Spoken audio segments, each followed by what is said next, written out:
दोस्तों नमस्कार। यह है मार्गदर्शन फॉर सिविल सर्विसेज। मैं अनुराग चौधरी। दोस्तों आज की वीडियो में प्रस्तुत है उत्तर प्रदेश लोक सेवा आयोग द्वारा आयोजित जीआईसी प्रवक्ता परीक्षा इतिहास का वर्ष 2012 का हल प्रश्न पत्र, जो आगामी परीक्षाओं के लिए बहुत ही महत्वपूर्ण है। चूँकि जीआईसी प्रवक्ता परीक्षा बदले हुए पैटर्न पर होनी है और इसमें प्रारंभिक और मुख्य परीक्षा दोनों आयोजित की जाएगी।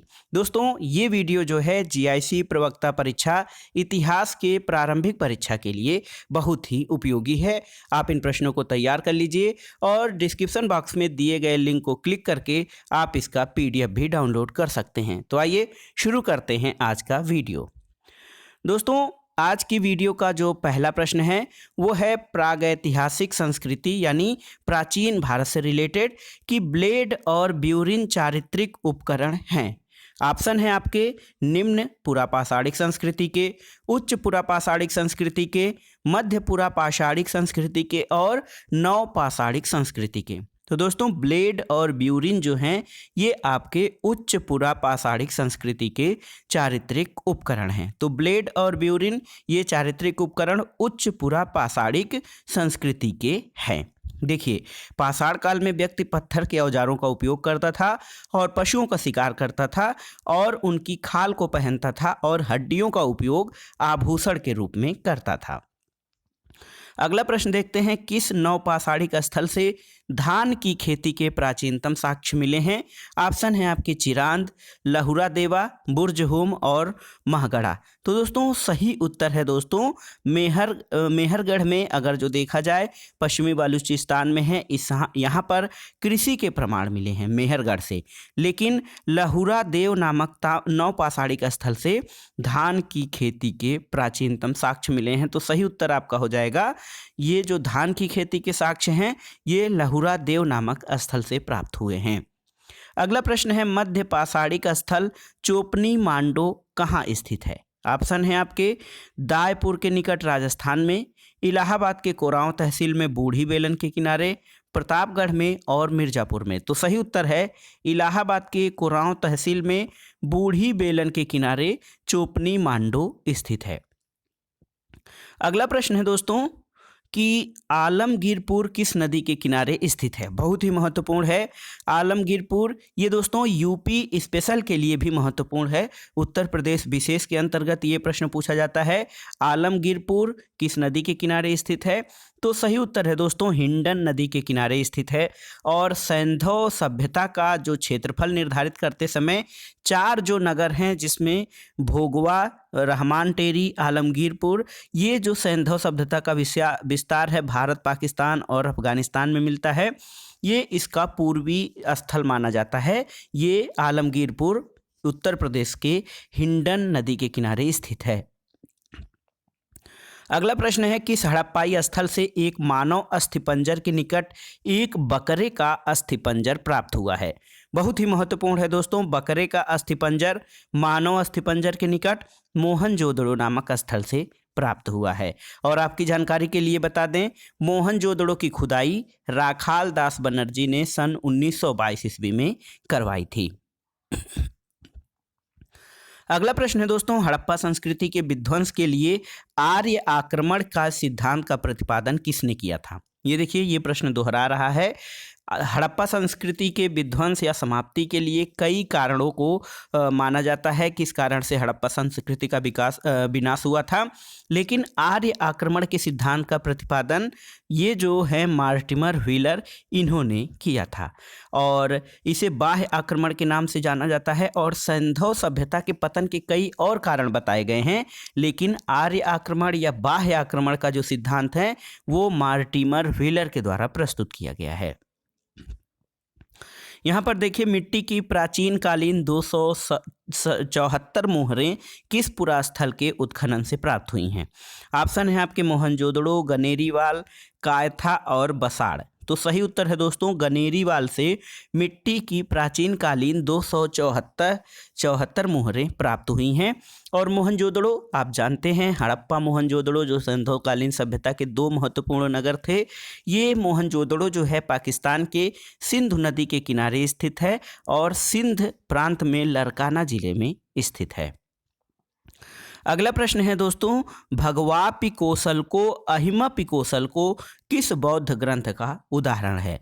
भगवापि कौशल को अहिमप कौशल को दोस्तों ये दिग्घ निकाय का उदाहरण है। तो दिग्घ निकाय के उद्धरण में ये दिया गया है भगवापि कौशल को अहमपि कौशल को। अगला प्रश्न है, बालखिल्य का संबंध किस वेद से है? तो दोस्तों ऋग्वेद से बाल्यखिल्य का मतलब संबंध है और ऋग्वेद सबसे प्राचीन वेद माना जाता है। इस वेद में 10 मंडल हैं और 1028 सूक्त हैं। बालखिल्य जो है इसका संबंध ऋग्वेद से है और ऋग्वेद की रचना आर्यों ने वैदिक काल में 1500 ईसा पूर्व से 1000 ईसा पूर्व में की थी और इस समय शिक्षा का माध्यम जो है वो मौखिक रूप था और वेदों को याद किया जाता था। इन्हें श्रुति के नाम से भी, यानी कि इनका जो विकास होता था, एक पीढ़ी से दूसरी पीढ़ी में स्थानांतरण होता था, वो स्मरण के आधार पर किया जाता था। अगला प्रश्न है, किस वेद में आहुति या बलिदान संबंधी सूत्र समाहित हैं? तो दोस्तों यजुर्वेद में आपके आहुति यानी बलिदान संबंधी सूत्र समाहित हैं। यजुर्वेद के मंत्रों का उच्चारण करने वाला पुरोहित अर्धव्य कहलाता है और सामवेद का संबंध गायन और संगीत से होता है और ऋग्वेद में मंत्रों के बारे में उल्लेख किया गया है और अथर्ववेद दोस्तों इसमें जादू, मंत्र, वशीकरण आदि के बारे में वर्णन किया गया है। अगला प्रश्न है, ऋग्वैदिक काल में कोई नियमित भूमिकर नहीं था क्योंकि? तो ऋग्वैदिक काल में कोई नियमित भूमिकर नहीं था, इसका प्रमुख कारण ये है कि लोग एक स्थान पर अस्थायी रूप से नहीं बसे थे। अगला प्रश्न है दोस्तों, अगला प्रश्न देखते हैं, कौन वेदांग का हिस्सा नहीं है? तो वेदांग का हिस्सा नहीं है, ऑप्शन है आपके ज्योतिष, कल्प, निरुक्त और आगम। तो इस प्रश्न का सही उत्तर देने के लिए दोस्तों आपको वेदांग की कुल संख्या जाननी पड़ेगी। वेदांग की कुल संख्या 6 है, शिक्षा, कल्प, व्याकरण, निरुक्त, छंद, ज्योतिष। तो इसमें से जो आगम है ये दोस्तों वेदांग का हिस्सा नहीं है। अगला प्रश्न है, अधोलिखित किस बौद्ध ग्रंथ में राज्य की उत्पत्ति के सामाजिक अनुबंध सिद्धांत का उल्लेख मिलता है? तो बौद्ध ग्रंथ के या बौद्ध धर्म का जो ग्रंथ है दिग्घ निकाय, इसमें राज्य की उत्पत्ति के सामाजिक समझौता सिद्धांत का उल्लेख मिलता है और 16 महाजनपदों का उल्लेख अंगुत्तर निकाय में किया गया है। अगला प्रश्न है दोस्तों, पिपराहवा जिसका समीकरण कपिल वस्तु से किया जा रहा है उत्तर प्रदेश के किस जनपद में स्थित है? ऑप्शन है आपके बस्ती, बहराइच, सिद्धार्थनगर और संत कबीर नगर। दोस्तों पिपराहवा एक स्थल है जिसका समीकरण या जिसका संबंध कपिल वस्तु से किया जाता है। ये सिद्धार्थनगर जनपद में स्थित है। भगवान बुद्ध का जन्म कपिलवस्तु के लुम्बिनी नामक ग्राम में हुआ था और बाद में जब मौर्य वंश का शासक अशोक हुआ तो उसने अपने राज्याभिषेक के कुछ वर्ष बाद लुम्बिनी ग्राम के दर्शन किए थे और पूरे लुम्बिनी को कर मुक्त घोषित किया था। तो पिपराहवा एक स्थल है, इसका समीकरण या इसका संबंध कपिलवस्तु से जोड़ा जाता है। ये उत्तर प्रदेश के सिद्धार्थनगर जनपद में स्थित है। अगला प्रश्न है दोस्तों, समरादित्य कथा का संबंध किस संप्रदाय से है? तो जैन संप्रदाय से समरादित्य कथा का संबंध है। जैन धर्म के संस्थापक और प्रथम तीर्थंकर ऋषभदेव थे और इसके 23वें तीर्थंकर पार्श्वनाथ थे। अंतिम और 24वें तीर्थंकर महावीर स्वामी थे। और दोस्तों समरादित्य कथा में जैन धर्म की दार्शनिक अभिव्यक्ति मिलती है। अगला प्रश्न है दोस्तों, बौद्ध धर्म में त्रिरत्न का क्या अर्थ है? तो बौद्ध धर्म में त्रिरत्न का अर्थ जो होता है वो है ऑप्शन डी सही उत्तर है, बुद्ध, धर्म और संघ। इन्हें बौद्ध धर्म के त्रिरत्न माना जाता है। अगला प्रश्न है, सर एडविन अर्नाल्ड की पुस्तक द लाइट ऑफ एशिया किस पर आधारित है? तो बहुत ही महत्वपूर्ण पुस्तक है दोस्तों एडविन अर्नाल्ड की द लाइट ऑफ एशिया। ये महात्मा बुद्ध के जीवन पर आधारित है। और ये किस ग्रंथ पर आधारित है? तो ये ललित विस्तर ग्रंथ पर आधारित है और भगवान बुद्ध को द लाइट ऑफ एशिया कहा जाता है और भगवान बुद्ध का शांति नाम ही प्रकाश पुंज है। अगला प्रश्न है दोस्तों, महेंद्र बर्मन द्वारा रचित मत्त विलास प्रहसन किसका उल्लेख करता है? तो बौद्धों और कापालिकों का उल्लेख करता है महेंद्र बर्मन द्वारा रचित मत्त विलास प्रहसन। अगला प्रश्न है श्री चक्र किस प्राचीन धर्म से संबंधित है? ऑप्शन है आपके वैष्णव, शैव, लिंगायत और शाक्य। तो दोस्तों सही उत्तर है कि श्री चक्र ये जो हैं वैष्णव धर्म से संबंधित हैं। भक्ति आंदोलन का प्रारंभ दक्षिण भारत में माना जाता है और पल्लव काल में नैनार यानी शैव संत और अलवार यानी वैष्णव ये धर्म की उत्पत्ति यहाँ से मानी जाती है और श्री चक्र का संबंध वैष्णव प्राचीन धर्म से है।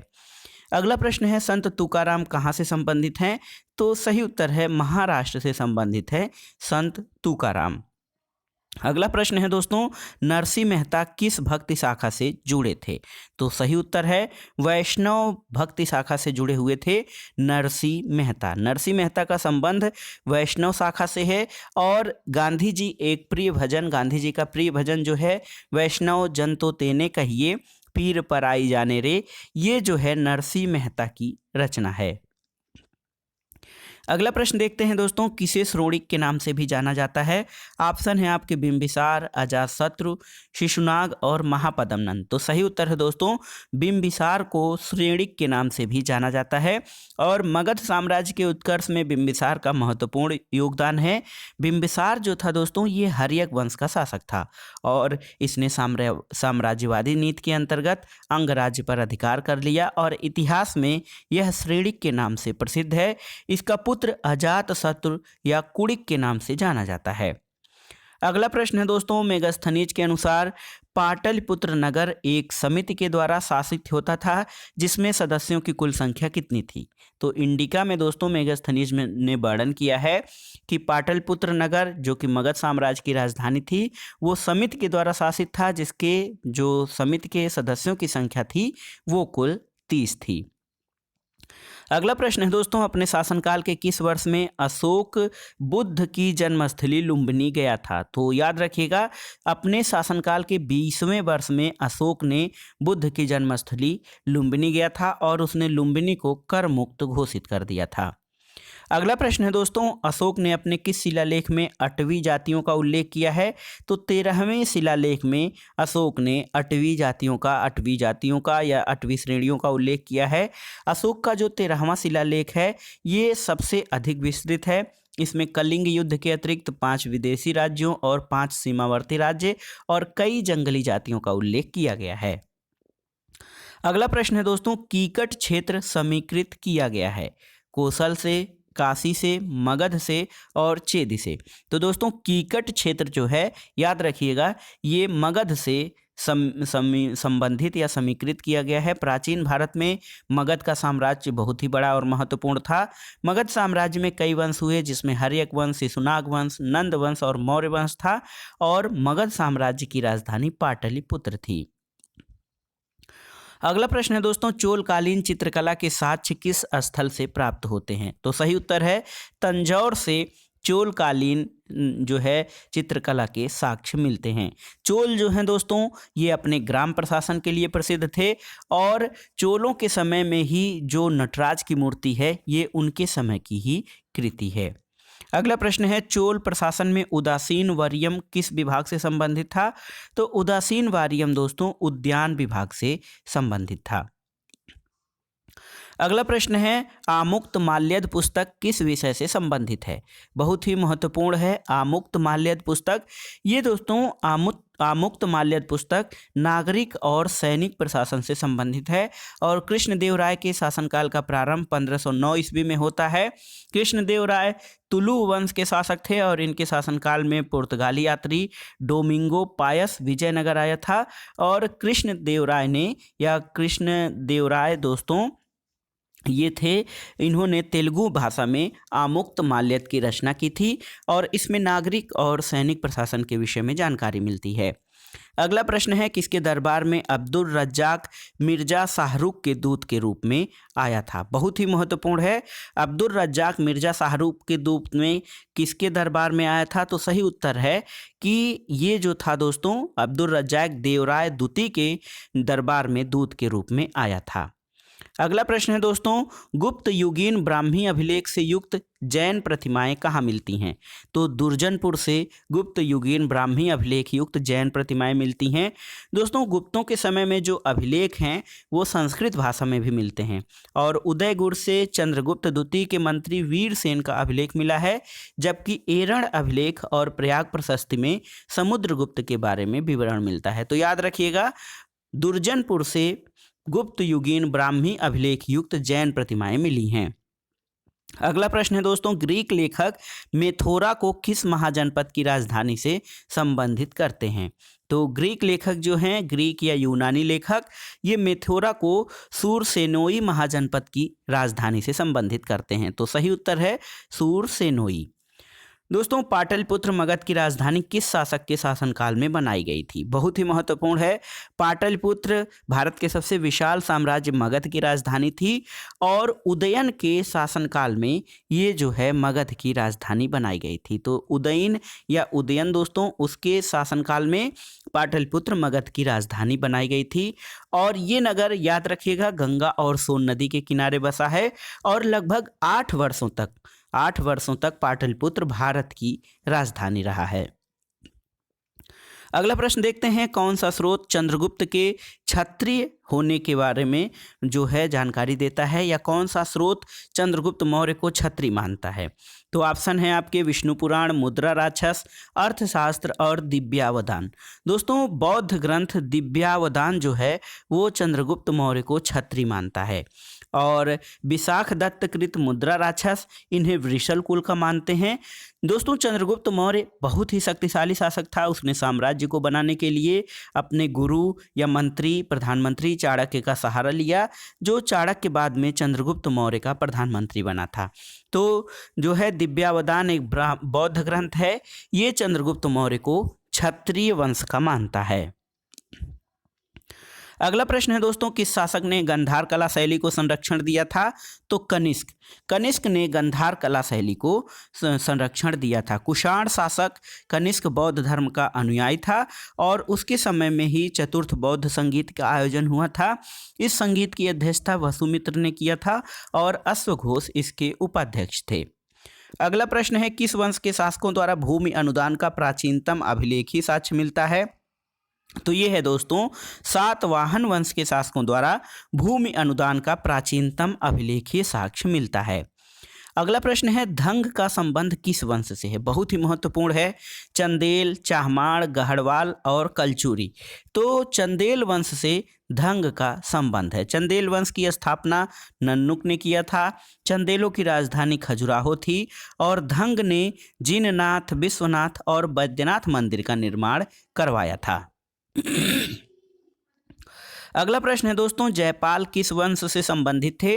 तो सही उत्तर है शाही वंश से संबंधित थे जयपाल। महमूद गजनवी ने भारत पर पहला आक्रमण 1001 ईस्वी में किया था। यह आक्रमण शाही राजा जयपाल के विरुद्ध था, जिसमें जयपाल की पराजय हुई थी और उसने आत्महत्या कर ली थी। तो सही उत्तर है जयपाल शाही वंश से संबंधित थे। अगला प्रश्न है दोस्तों, अवध के स्वतंत्र राज्य का संस्थापक कौन था?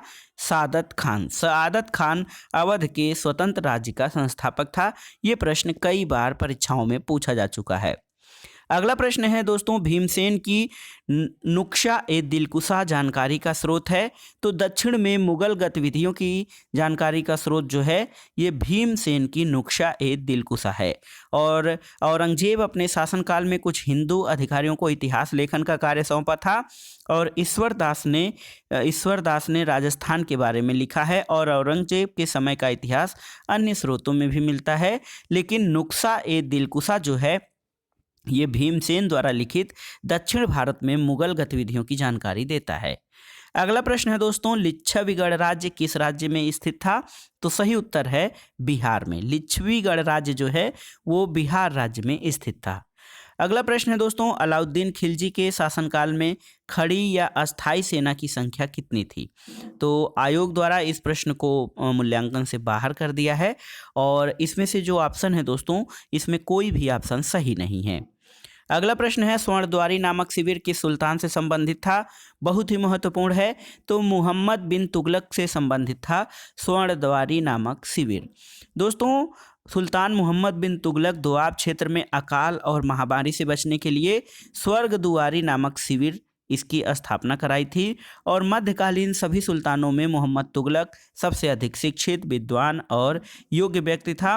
साथ ही वह अपनी सनक भरी योजनाओं और क्रूर कृत्यों और दूसरे के सुख दुख के प्रति उपेक्षा भाव रखने के कारण स्वप्नशील, पागल और रक्त पिपासु कहा गया था। अगला प्रश्न है दोस्तों, तुगलक साम्राज्य विभाजित था कितने प्रांतों में? प्रांतों को मुक्त कहा जाता था। तो तुगलक साम्राज्य दोस्तों 23 मुक्तों या 23 प्रांतों में विभाजित था। अगला प्रश्न देखते हैं कि सुल्तान ने सेना में विरासत का सिद्धांत लागू किया था। सेना में विरासत का सिद्धांत लागू करने वाला सुल्तान कौन था? तो ये था फिरोज तुगलक। दोस्तों, फिरोज तुगलक ने सेना में विरासत का सिद्धांत लागू किया था और 1351 ईस्वी में फिरोज शाह तुगलक का राज्याभिषेक हुआ था।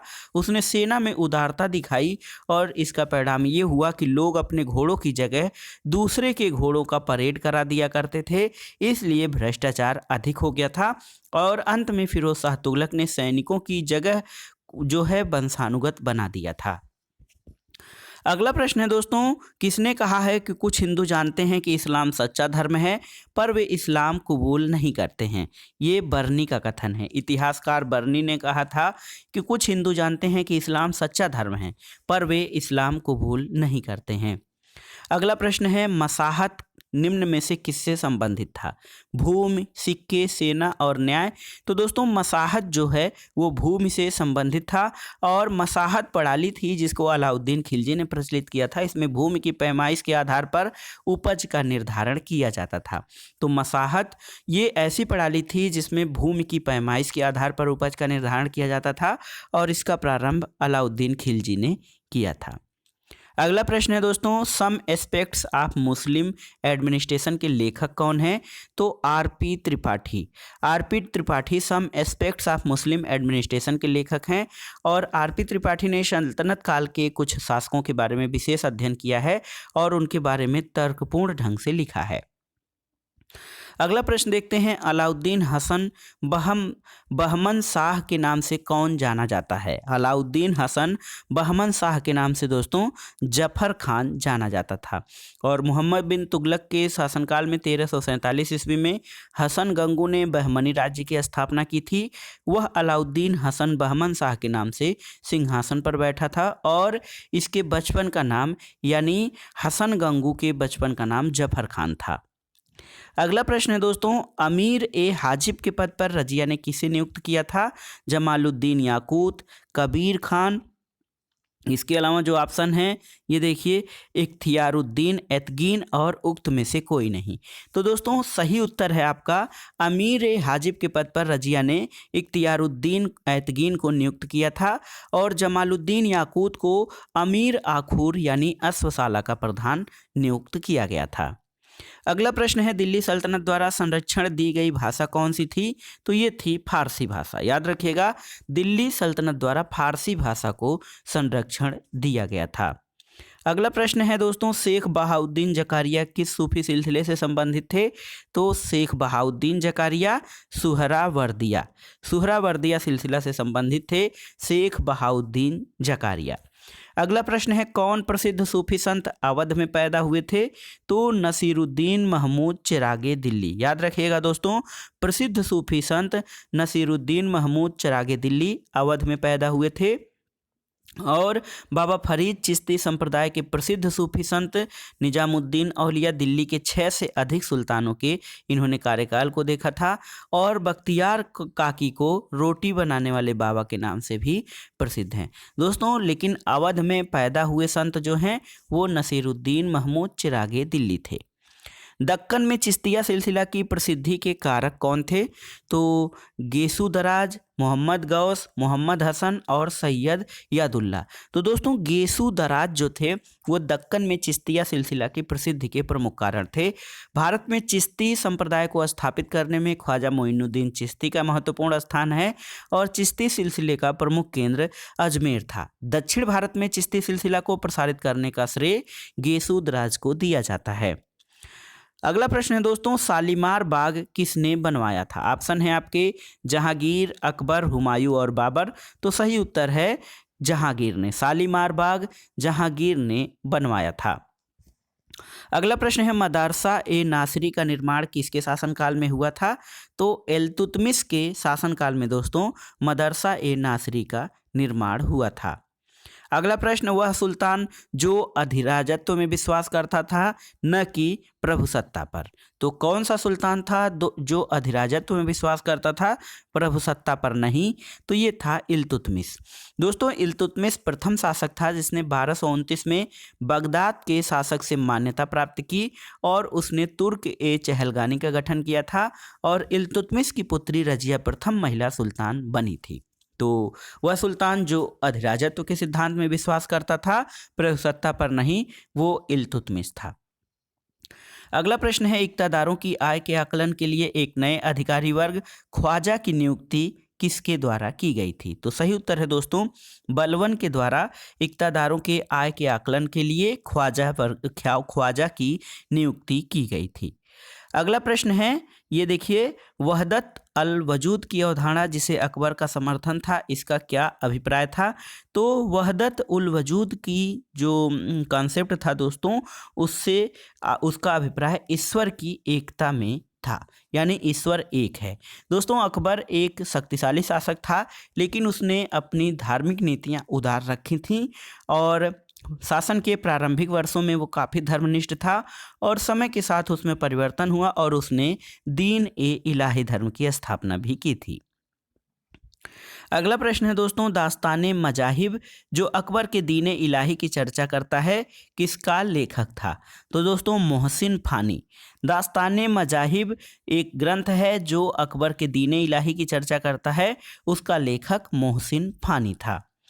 अगला प्रश्न है, अपने शासनकाल के किस वर्ष अकबर ने अपने साम्राज्य को सूबे में विभाजित किया था? तो सही उत्तर है 24वें वर्ष में। शासनकाल के 24वें वर्ष में अकबर ने अपने साम्राज्य को सूबा में विभाजित किया था। अगला प्रश्न है, हुमायूं ने शेर खान के विरुद्ध निर्णायक युद्ध किस स्थान पर लड़ा था? तो बिलग्राम में कन्नौज के निकट दोस्तों हुमायूं ने शेर खान के विरुद्ध निर्णायक युद्ध लड़ा था। हुमायूं के द्वारा शेर खान के विरुद्ध 17 मई 1540 को बिलग्राम में लड़ा गया युद्ध था और कन्नौज की पराजय से जहां एक ओर शेरशाह की किस्मत चमक गई, वहीं मुगलों के राज्य का एक प्रकार से अस्त हो गया था और मुगलों की पराजय का मूल कारण उसके भाइयों में आपसी मतभेद था। अगला प्रश्न है दोस्तों, छत्रसाल का विद्रोह किसके शासनकाल से संबंधित है? तो छत्रसाल का विद्रोह जो है औरंगजेब के शासनकाल से संबंधित है। अगला प्रश्न है, मनसबदारों के लिए माहवार वेतन प्रथा किसके शासनकाल में प्रारंभ हुआ था? तो मनसबदारों के लिए जो मंथली वेतन है वो शाहजहां के शासनकाल में प्रारंभ हुआ था। तुहफत हिंद की रचना किस विषय से संबंधित है? बहुत ही महत्वपूर्ण कृति है दोस्तों, मौलाना उबैदुल्लाह इसके रचनाकार हैं तुहफत हिंद की, और ये जो है संगीत से संबंधित है। तो याद रखिएगा तुहफतुल हिंद जो है ये संगीत से संबंधित रचना है। अगला प्रश्न है, प्रसिद्ध इतिहासकार सुजान राय किसके शासनकाल में रहता था? तो दोस्तों सुजान राय औरंगजेब के शासनकाल में रहता था और सुजान राय की प्रसिद्ध रचना खुलासत उल तवारीख है।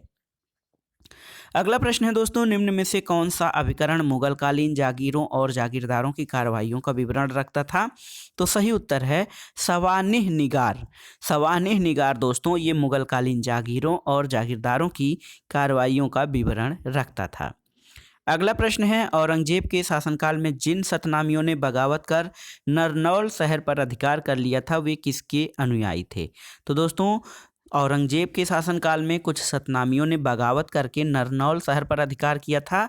वे कबीर के अनुयायी थे और ये सतनामी लोग जो थे अपने सिर का बाल मुड़ाकर रखते थे और इसी कारण लोग इन्हें मुड़िया भी कहते थे।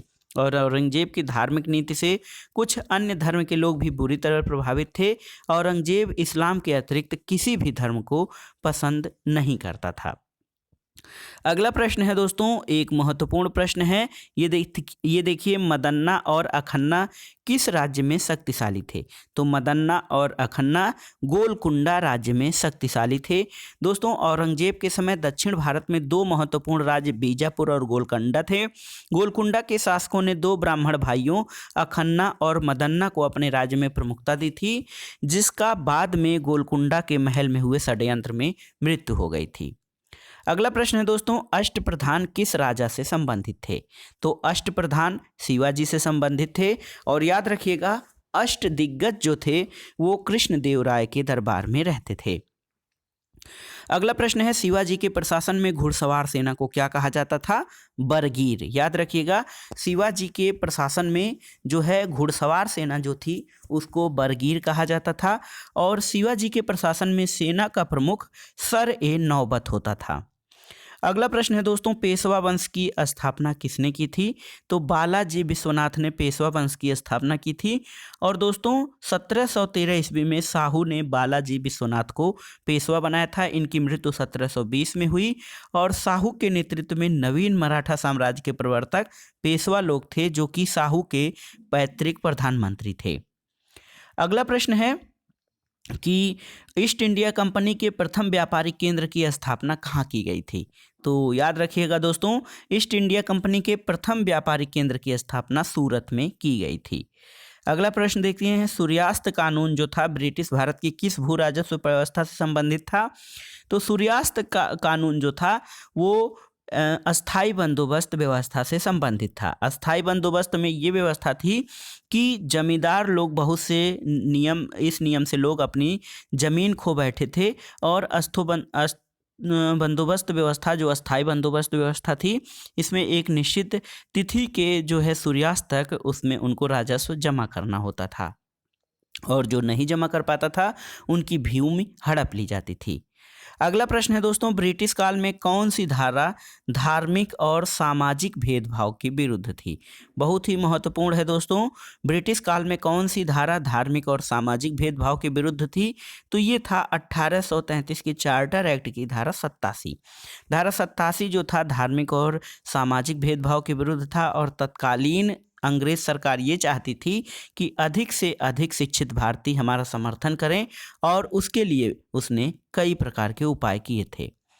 अगला प्रश्न है दोस्तों, पिंडारियों को सुनहला झंडा किसने प्रदान किया था? तो सही उत्तर है जसवंत राव होलकर। पिंडारियों को सुनहरा झंडा जसवंत राव होलकर ने प्रदान किया था। पिंडारी ऐसे लोग थे जो लूटमार के द्वारा अपना जीवन यापन करते थे। इनके सरदार जो थे विभिन्न धर्मों के मानने वाले लोग थे और पिंडारी लोगों को मराठों का शिकारी कुत्ता माना जाता था। और आपकी जानकारी के लिए बता दें दोस्तों कि पिंडारियों का दमन लॉर्ड हेस्टिंग्स ने किया था। अगला प्रश्न है सामाजिक और सांस्कृतिक जागरण से संबंधित है। बहावी आंदोलन को किसने पवित्र युद्ध कहा था? तो सैयद अहमद बरेलवी। दोस्तों सैयद अहमद बरेलवी ने बहावी आंदोलन को पवित्र युद्ध कहकर संबोधित किया था और बहावी आंदोलन मुस्लिम धर्म में शुद्धता का प्रयास करते रहे और अंत में ये आंदोलन धर्मनिष्ठता की ओर बढ़ गया और अंग्रेजों ने इसे दबा दिया था। अगला प्रश्न है दोस्तों, निम्न जाति आंदोलन वाल्मीकि आंदोलन का प्रमुख केंद्र कौन सा था? ऑप्शन है आपके सतारा, आगरा, इसके अलावा दिल्ली और बिलासपुर। तो दोस्तों निम्न जाति आंदोलन जो था वाल्मीकि आंदोलन, इसका प्रमुख केंद्र सतारा था। महाराष्ट्र में आर्थिक कारण से जातिगत आंदोलन बहुत प्रगति नहीं कर पाए, लेकिन सतारा जो था वाल्मीकि आंदोलन से संबंधित था। अगला प्रश्न देखते हैं, जलियांवाला बाग दुर्घटना कब हुई थी? तो सही उत्तर है 13 अप्रैल 1919 को। 13 अप्रैल 1919 को दोस्तों अमृतसर में जलियांवाला बाग हत्याकांड हुआ। डॉक्टर सत्यपाल और सैफुद्दीन किचलू की गिरफ्तारी के विरोध में एक सभा हो रही थी और उसमें जनरल डायर ने अंधाधुंध गोली चलवाई थी और लगभग इस हत्याकांड में, जलियांवाला बाग हत्याकांड में लगभग 1000 व्यक्ति मारे गए थे। अगला प्रश्न है, इंडियन नेशनल कांग्रेस की प्रथम महिला प्रेसिडेंट कौन थी? तो सही उत्तर है एनी बेसेंट। दोस्तों एनी बेसेंट भारतीय राष्ट्रीय कांग्रेस की प्रथम महिला अध्यक्ष थीं और 1917 के कलकत्ता अधिवेशन में इनको सभापतित्व या अध्यक्षता सौंपी गई थी। अगला प्रश्न है, किस गवर्नर जनरल ने यह घोषित किया था कि बहादुर शाह की मृत्यु के पश्चात मुगल राजा की उपाधि से वंचित रहेंगे?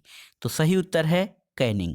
लॉर्ड कैनिंग ने यह घोषित किया था कि बहादुर शाह की मृत्यु के बाद मुगल सम्राटों को राजा की उपाधि नहीं दी जाएगी। और दोस्तों कैनिंग के समय में ही 1857 को विद्रोह हुआ और इसी कारण कैनिंग ने वैसी घोषणा की थी। अगला प्रश्न है, सर्कुलर ए आज़ादी नामक परिपत्र किससे संबंधित है? तो रामनाथ पुरी से संबंधित है सर्कुलर ए आज़ादी। दोस्तों फ्री हिंदुस्तान जो है तारकनाथ दास ने शुरू किया था। जीडी कुमार ने बैंकुवर में गुरुमुखी में स्वदेश सेवक नामक समाचार पत्र निकाला था। लेकिन सर्कुलर ए आज़ादी एक परिपत्र है जो कि रामनाथ पुरी से संबंधित था। अगला प्रश्न है दोस्तों, कल्पना दत्त का संबंध किससे था? तो कल्पना दत्त का संबंध इंडियन रिपब्लिक आर्मी से था। बंगाल के क्रांतिकारियों में सूर्य सेन जो थे प्रमुख क्रांतिकारी थे। इन्हें लोग प्रायः मास्टर दा कहते थे और अंग्रेजों की नीतियों से रुष्ट होकर उन्होंने इंडियन रिपब्लिक आर्मी को स्थापित किया था। इससे कल्पना दत्त और बीना दास जैसी महिलाएं जुड़ी थीं। तो सही उत्तर हो जाएगा दोस्तों, कल्पना दत्त इंडियन रिपब्लिक आर्मी से संबंधित थीं। अगला प्रश्न है दोस्तों, स्ट्रगल फॉर फ्रीडम के संपादक कौन थे? आर.सी. मजूमदार। दोस्तों स्ट्रगल फॉर फ्रीडम के संपादक आर.सी. मजूमदार थे, आप याद रखिएगा। अगला प्रश्न है, कांग्रेस समाजवादी पार्टी का प्रथम अधिवेशन कब हुआ था? मई 1936 में।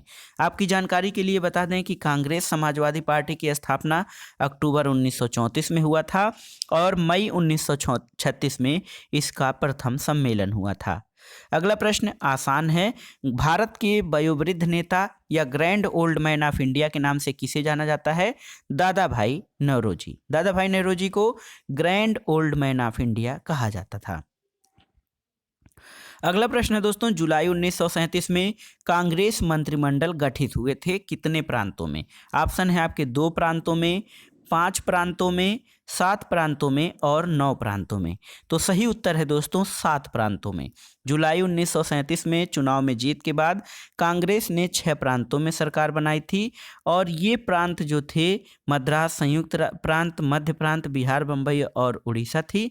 और इसके अलावा भारत में कुल 11 प्रांत थे जिसमें कांग्रेस ने 2 जगह समान विचार वाली पार्टियों से मिलकर अपनी सरकार बनाई थी। अगला प्रश्न है दोस्तों, इंडियन ओपिनियन के अवैतनिक संपादक कौन थे? तो मनसुख लाल नागर।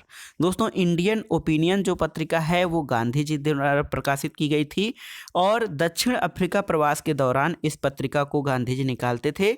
ये भारतीयों में काफ़ी लोकप्रिय थी और इसके अवैतनिक संपादक मनसुख लाल नागर थे। अगला प्रश्न है दोस्तों, भूमिगत आंदोलन किस गांधीवादी आंदोलन से जुड़े थे? तो सही उत्तर है भारत छोड़ो आंदोलन।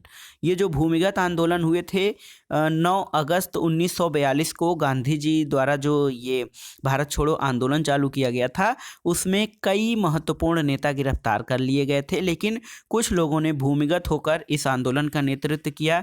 इसमें उषा मेहता, राम मनोहर लोहिया, अच्युत पटवर्धन, सुचेता कृपलानी आदि प्रमुख हैं और उषा मेहता ने रेडियो का संचालन भूमिगत होकर किया था। अगला प्रश्न है दोस्तों, इलाहाबाद में 1935 में हुई उत्तर प्रदेश किसान कॉन्फ्रेंस के अध्यक्ष कौन थे? तो जवाहरलाल नेहरू। 1935 में हुई उत्तर प्रदेश किसान कॉन्फ्रेंस के अध्यक्ष जवाहरलाल नेहरू थे। अगला प्रश्न है, अखिल भारतीय मुस्लिम लीग के लाहौर अधिवेशन में पाकिस्तान प्रस्ताव पास किया गया था? तो 24 मार्च 1940 को। दोस्तों अखिल भारतीय मुस्लिम लीग के लाहौर अधिवेशन में पाकिस्तान प्रस्ताव 24 मार्च 1940 को पास किया गया था। अगला प्रश्न है, निम्नलिखित में से कौन भारत में मजदूर संघ आंदोलन से जुड़े थे? तो ऑप्शन है आपके बीपी वाडिया, एनएम जोशी, के कामराज और विट्ठल भाई पटेल। तो दोस्तों वीपी वाडिया और एनएम जोशी जो हैं ये भारत में मजदूर आंदोलन से जुड़े हुए थे। तो सही उत्तर आपका हो जाएगा ऑप्शन 1 और 2। अगला प्रश्न है, अहमदाबाद टेक्सटाइल लेबर एसोसिएशन की स्थापना किसके द्वारा की गई थी? तो गांधी जी द्वारा 1918 में अहमदाबाद टेक्सटाइल लेबर एसोसिएशन की स्थापना की गई थी। और यहाँ पे जो ऑप्शन है, यहाँ पे कोई ऑप्शन नहीं, तो उपरोक्त में से कोई नहीं सही है। महात्मा गांधी जो थे वो टेक्सटाइल लेबर एसोसिएशन के माध्यम से मजदूरों की दशा सुधारना चाहते थे और उनके जीवन में नई चेतना लाना चाहते थे। तो ये मजदूरों का एक संगठन था, अहमदाबाद टेक्सटाइल लेबर एसोसिएशन। इसकी स्थापना महात्मा गांधी ने की थी। अगला प्रश्न है दोस्तों, बंगाल में कृषक प्रजा पार्टी के संस्थापक कौन थे? तो फजलुल हक जो थे ये बंगाल में कृषक प्रजा पार्टी के संस्थापक थे। अगला प्रश्न है, 1940 के अगस्त प्रस्ताव में क्या प्रस्ताव दिया गया था? ऑप्शन है आपके धीरे धीरे भारत की पूर्ण स्वतंत्रता, option B dominion state, option C प्रांतीय स्वतंत्रता और ऑप्शन डी केंद्र में प्रतिनिधि सरकार। तो सही उत्तर है दोस्तों 1940 के अगस्त प्रस्ताव में डोमिनियन स्टेट का प्रस्ताव जो है वो दिया गया था। लेकिन अंग्रेजों के प्रस्ताव को भारत की सभी राजनीतिक पार्टियों ने जो है अस्वीकार कर दिया था। अगला प्रश्न है दोस्तों, औपनिवेशिक भारतीय इतिहास में तेलंगाना आंदोलन किससे संबंधित था? तो तेलंगाना आंदोलन जो था ये किसानों से संबंधित था। आंध्र प्रदेश के तेलंगाना रियासत में दोस्तों कई किसान आंदोलन हुए और इनका उद्देश्य साहूकारों की शोषण नीति और भ्रष्ट अधिकारियों के अत्याचार का विरोध करना था। तो सही उत्तर है तेलंगाना आंदोलन किसान आंदोलन से संबंधित था। अगला प्रश्न है, 1936 में इंडिपेंडेंट लेबर पार्टी की नींव किसने रखी थी? तो याद रखिएगा independent labour party Bhimrao Ambedkar द्वारा इसका गठन किया गया था। अगला प्रश्न है, 1938 में पारित ट्रेड डिस्प्यूट एक्ट का संबंध किससे संबंधित है? तो ये हड़तालों पर रोक से संबंधित था दोस्तों 1938 में पारित ट्रेड डिस्प्यूट एक्ट। अगला प्रश्न है, किसने प्रसिद्ध नारा वंदे मातरम को वंदे अन्नदातारम के साथ समीकृत किया था? बहुत ही महत्वपूर्ण प्रश्न है। वंदे मातरम को वंदे अन्नदातारम यानी किसानों के साथ जोड़कर वंदे मातरम को किसने संबंधित किया था? तो ये सही उत्तर है दोस्तों स्वामी सहजानंद। स्वामी सहजानंद ने वंदे मातरम को वंदे अन्नदातारम के साथ समीकृत किया था। और स्वामी सहजानंद एक राष्ट्रवादी नेता थे जिन्होंने किसानों के हित में अनेक कार्य किए थे।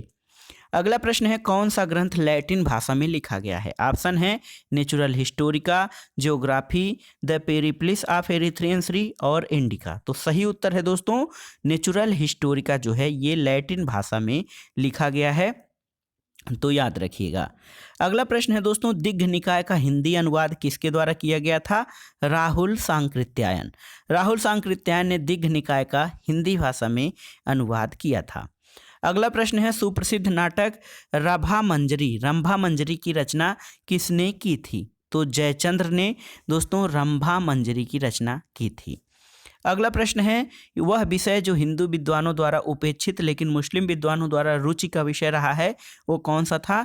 तो ये है दोस्तों ज्योतिष, गणित, संगीत और इतिहास में से इतिहास का विषय जो था ये हिंदू विद्वानों द्वारा उपेक्षित रहा लेकिन मुस्लिम विद्वानों द्वारा रुचि का विषय रहा था। अगला प्रश्न है, महाभारत और रामायण का बंगला अनुवाद किसने करवाया था? ऑप्शन है आपके इब्राहिम शाह, खुसरो शाह, नुसरत शाह और मुबारक शाह। तो सही उत्तर है दोस्तों नुसरत शाह द्वारा महाभारत और रामायण का बंगला अनुवाद करवाया गया था और कृत्तिवास ने रामायण का तथा काशीराम ने महाभारत का बंगला में अनुवाद किया था। अगला प्रश्न है, भगवत गीता की टीका भावार्थ दीपिका के लेखक कौन हैं? भगवत गीता की टीका के रूप में भावार्थ गीतिका के लेखक कौन हैं? तो दोस्तों संत ज्ञानेश्वर ने भावार्थ दीपिका की रचना की है। देखिए भगवत गीता की टीका भावार्थ दीपिका के लेखक संत ज्ञानेश्वर हैं और संत ज्ञानेश्वर दोस्तों महाराष्ट्र के प्रसिद्ध संत थे। अगला प्रश्न देखते हैं, the duty of the age पुस्तक किसके द्वारा लिखी गई थी? तो ड्यूटी ऑफ द एज पुस्तक लॉर्ड रिपन के द्वारा लिखी गई थी और 1880 में लॉर्ड रिपन भारत का गवर्नर जनरल बनकर आया था। अगला प्रश्न है, नेपाल के साथ अंग्रेजों ने सुगौली की संधि कब की थी? तो सही उत्तर है 1816 ईस्वी। 1816 ईस्वी में अंग्रेजों ने नेपाल के साथ सुगौली की संधि की थी और कंपनी को इसके द्वारा गढ़वाल और कुमायूं के जिले मिले थे और गोरखों ने काठमांडू में ब्रिटिश रेजिडेंट रखना स्वीकार कर लिया था। अगला प्रश्न है, वह कौन सा प्रथम कांग्रेस नेता था जिसने सलाह दी थी कि देवनागरी लिपि में लिखी हिंदी भारत की राष्ट्रभाषा होनी चाहिए? तो ये है महात्मा गांधी। महात्मा गांधी ने सबसे पहले ये सलाह दी थी कि देवनागरी लिपि में लिखी हिंदी भाषा भारत की राष्ट्रभाषा होनी चाहिए।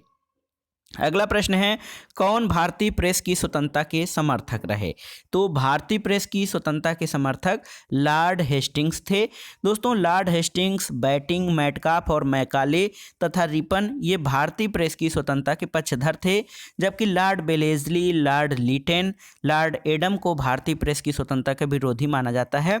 दोस्तों, आयोग ने इस प्रश्न का उत्तर लॉर्ड एडम को माना है, लेकिन लॉर्ड एडम, लॉर्ड लीटन और वेलेस्ली ये सब भारतीय प्रेस की स्वतंत्रता के विरोधियों में शामिल थे।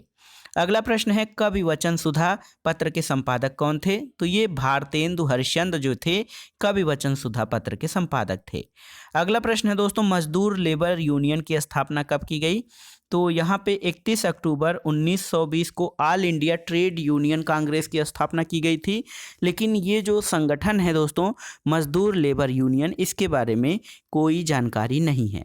ये जो अगर जो ये कहा जाए all India trade union Congress या ऑल इंडिया मजदूर लेबर कांग्रेस, तो इसकी स्थापना 1920 को की गई थी और all India trade union Congress के प्रथम अध्यक्ष लाला लाजपत राय थे। अगला प्रश्न है, उड़ीसा में सविनय अवज्ञा आंदोलन किसके नेतृत्व में प्रारंभ हुआ था? तो दोस्तों, हरिहर दास के नेतृत्व में उड़ीसा में सविनय अवज्ञा आंदोलन प्रारंभ हुआ था। अंग्रेजों के बुरे बर्ताव के कारण गांधी जी ने सविनय अवज्ञा आंदोलन को शुरू किया था और जिसके कारण उनके अनुयायी देश के विभिन्न हिस्सों में इस आंदोलन का नेतृत्व किए थे। नेफा, नॉर्थ ईस्ट फ्रंटियर एजेंसी को कालांतर में किस राज्य के साथ समीकृत किया गया? तो सही उत्तर है नेफा यानी नॉर्थ ईस्ट फ्रंटियर एजेंसी। ये जो है अरुणाचल प्रदेश, इसको प्रारंभ में नाम दिया गया और अरुणाचल प्रदेश दोस्तों केंद्र शासित प्रदेश शुरू में बना था 1972 में और 1987 में इसे भारत के पूर्ण राज्य का दर्जा दिया गया था। तो नेफा या उत्तर पूर्वी फ्रंटियर एजेंसी ये अरुणाचल प्रदेश का प्राचीन नाम है। 1950 से 52 के मध्य जम्मू के डोगरों ने संघर्ष का नेतृत्व किसने किया था? तो जम्मू के डोगरों के नेतृत्व का जो संघर्ष का नेतृत्व था वो कर्ण सिंह ने किया था। तो याद रखिएगा, डोगरों का नेतृत्व कर्ण सिंह द्वारा किया गया। अगला प्रश्न है, भारत में पहली बार सिविल सेवा परीक्षा 1922 में कहाँ पर हुई थी? तो ये इलाहाबाद में भारतीय सिविल सेवा परीक्षा आयोजित हुई थी। भारत में सिविल सेवा परीक्षा का जन्मदाता लॉर्ड कॉर्नवालिस को माना जाता है। अगला प्रश्न है दोस्तों, स्वतंत्रता के बाद 1951 की जनगणना में स्त्री साक्षरता कितनी थी? तो दोस्तों 1951 या स्वतंत्रता के पश्चात भारत की जो जनगणना थी उसमें अधिकतर लोग अशिक्षित थे, साक्षरता बहुत कम थी और उसमें स्त्रियों की साक्षरता और भी कम थी, लगभग 9%। अगला प्रश्न है, तृतीय पंचवर्षीय योजना कब प्रारंभ हुई थी? तो ऑप्शन है आपके 1957, 1959, 1960 और 1961। तो देखिए, पहली पंचवर्षीय योजना 1951 से 56 तक चली थी, 1956 से 61 तक दूसरी पंचवर्षीय योजना चली और 1961 से 66 तक जो था ये तृतीय पंचवर्षीय योजना थी। तो याद रखिएगा 1961 में तृतीय पंचवर्षीय योजना प्रारंभ हुई थी। अगला प्रश्न है, तोबा ज्वालामुखी राख सर्वप्रथम प्राप्त हुई है कहाँ से? तो सही उत्तर है दोस्तों सोन घाटी से तोबा ज्वालामुखी राख सबसे पहले प्राप्त हुई है। अगला प्रश्न, महाभारत में उल्लिखित कुछ स्थलों का पुरातात्विक स्थलों से समीकरण किसने किया था? तो इतिहासकार बी लाल ने महाभारत में उल्लिखित कुछ स्थलों का पुरातात्विक स्थलों से समीकरण किया था। और गवर्नमेंट इंटर कॉलेज यानी राजकीय इंटर कॉलेज परीक्षा इतिहास जो प्रवक्ता परीक्षा थी 2012 के प्रश्न पत्र का जो अंतिम प्रश्न है, कौन उपनिषदों में उल्लिखित कैकेय जनपद का एक दार्शनिक राजा था? ऑप्शन है आपके जाबाली, जमदग्नि, श्रुतसेन और अश्वपति। तो दोस्तों सही उत्तर है अश्वपति जो है ये उपनिषदों में उल्लिखित कैकेय जनपद का एक दार्शनिक राजा था। और जाबाली जो थे वो प्रवाहण पंचाल के थे, ये ब्रह्म ज्ञान और आध्यात्म चिंतन से जुड़े हुए थे। तो दोस्तों ये था जीआईसी प्रवक्ता परीक्षा इतिहास 2012 का हल प्रश्न पत्र, जो आपके आगामी परीक्षाओं के लिए बहुत ही महत्वपूर्ण है। इसमें कुछ ऐसे प्रश्न हैं जो कठिन हैं और पहली बार आपको दिखाई दिए होंगे, तो इन प्रश्नों को अलग से नोट कर लीजिएगा ताकि एग्जाम टाइम में आप उनको आसानी से रिवाइज कर सकें और अपनी सफलता को सुनिश्चित कर सकें। दोस्तों आप इसका PDF भी डाउनलोड कर सकते हैं, लिंक मैं डिस्क्रिप्शन बॉक्स में डाल दूंगा। वीडियो आपको कैसा लगा हमें कमेंट बॉक्स में ज़रूर बताइएगा। वीडियो को लाइक करें, शेयर करें और इस चैनल मार्गदर्शन फॉर सिविल सर्विसेज को सब्सक्राइब करें। वीडियो देखने के लिए धन्यवाद दोस्तों, नमस्कार।